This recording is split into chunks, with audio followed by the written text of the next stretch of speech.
കാൽ വഴക്കം കൊണ്ടും മെയ് വഴക്കം കൊണ്ടും വേഗത കൊണ്ടും ലോകത്തിലെ കാൽപന്ത് കളി പ്രേമികളുടെ മനസ്സിനെയും ഞരമ്പുകളെയും ഉത്തേജിപ്പിക്കുന്ന കാൽപന്ത് കളിയുടെ മാമാങ്കം ഫിഫ വേൾഡ് കപ്പ് 2026 നാളെ മെക്സിക്കോയിൽ തുടങ്ങും. ഈ വർഷം ആതിഥ്യം വഹിക്കുന്നത് USA, മെക്സിക്കോ ആൻഡ് കാനഡ, അതായത് നോർത്ത് അമേരിക്കയാണ്. നാളെ നടക്കുന്ന ഗ്രൂപ്പ് എ മത്സരത്തിൽ ആതിഥേയരായ മെക്സിക്കോ ആഫ്രിക്കൻ കരുത്തരായ സൗത്ത് ആഫ്രിക്കയുമായി നേരിടും. പക്ഷേ നമുക്ക് ഈ മാച്ച് കിട്ടുന്നത് മറ്റന്നെയാണ്. അത് 12-ാം തീയതി 12:30 AM ഏർലി മോർണിംഗിലാണ് ഈ മാച്ച് നടക്കുന്നത്.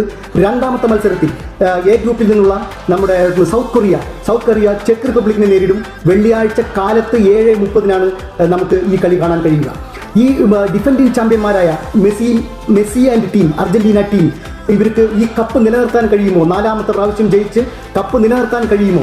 അതോ 24 വർഷങ്ങൾക്ക് ശേഷം കാസിമിറോയ്ക്കും നെയ്മർക്കും വിനീഷ്യസ് ജൂനിയർക്കും ഈ ഫിഫ വേൾഡ് കപ്പിൽ 6ാമത് പ്രാവശ്യം മുത്തമിടാൻ കഴിയുമോ? അതോ എംബാപ്പയ്ക്കും ഡെംബേനയ്ക്കും ഈ കപ്പ് ഫ്രാൻസിലേക്ക് കൊണ്ടുപോകാൻ കഴിയുമോ?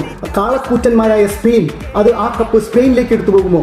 അതോ നമ്മുടെ ക്രിസ്ത്യാനോ റൊണാൾഡോയുടെ പോർച്ചുഗൽ ഈ കപ്പിൽ മുത്തമിടുമോ? നമുക്ക് കാത്തിരിക്കാം ഈ മനോഹരമായ കാൽപന്ത് കളിയുടെ മാമാങ്കം.